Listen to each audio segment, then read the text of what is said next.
আজ থেকে শুরু হয়েছে ঈদের জন্য ট্রেনের আগাম টিকিট বিক্রি। প্রতিদিনই কমলাপুর রেল স্টেশনে ছিল টিকিট কাটতে আসা মানুষের প্রচণ্ড ভিড়। টিকিট পেতে নানা অভিযোগ ঘরমুখো মানুষের। কর্তৃপক্ষ বলছে তারা সর্বোচ্চ চেষ্টা করছেন ঘরমুখো মানুষের চাহিদা পূরণে। ঈদের সময়টা যাত্রার জন্য সড়ক ও নৌপথের চেয়ে রেলপথকে বেশি নিরাপদ মনে করেন যাত্রীরা, তাই রেলের উপর চাপটা একটু বেশি পড়ে। রোববার থেকে ঈদের টিকিট বিক্রি শুরু, তাই শনিবার রাত থেকেই যাত্রীরা লাইন ধরেছেন কাউন্টারের সামনে। বহু প্রতীক্ষার পর যারা টিকিট পাচ্ছেন তাদের আনন্দটা ছিল অন্যরকম।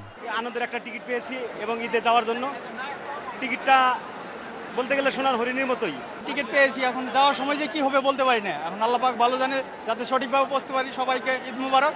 থ্যাংক ইউ ভাই। দীর্ঘ লাইনে দাঁড়িয়ে টিকিট পাবেন কিনা সে ব্যাপারে ছিল অনিশ্চয়তা। এছাড়াও যাত্রীদের ছিল নানা অভিযোগ। ভোর রাত্রে এসেছি, টিকিট পাবো কি পাবো না বলতে পারছি না, ঈদে তো যাইতে হবে। মহিলা একটা ইচ্ছা দুটো হলে ভালো হতো আর কি, আমাদের জন্য এতক্ষণ দাঁড়িয়ে থাকতে হতো না, হয়তো পেয়ে যেতাম টিকিট।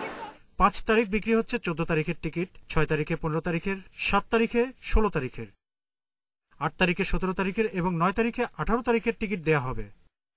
ঈদের দিন আগে থেকে চলবে 3টি অতিরিক্ত ট্রেন, যা আবার ঈদের একদিন পর থেকে পরবর্তী 7 দিন চলাচল করবে।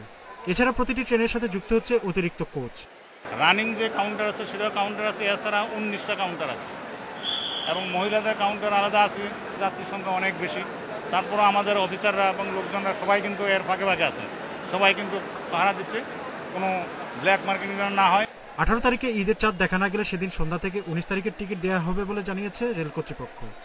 কমলাপুর রেল স্টেশন থেকে প্রতিদিন দেওয়া হচ্ছে 12,949টি করে টিকিট। এর মধ্যে ই টিকিটিং, SMS টিকিটিং, ভিআইপি এবং স্টাফদের কোটা বাদ দিলে সাধারণ মানুষদের জন্য থাকছে 7,733টি করে টিকিট।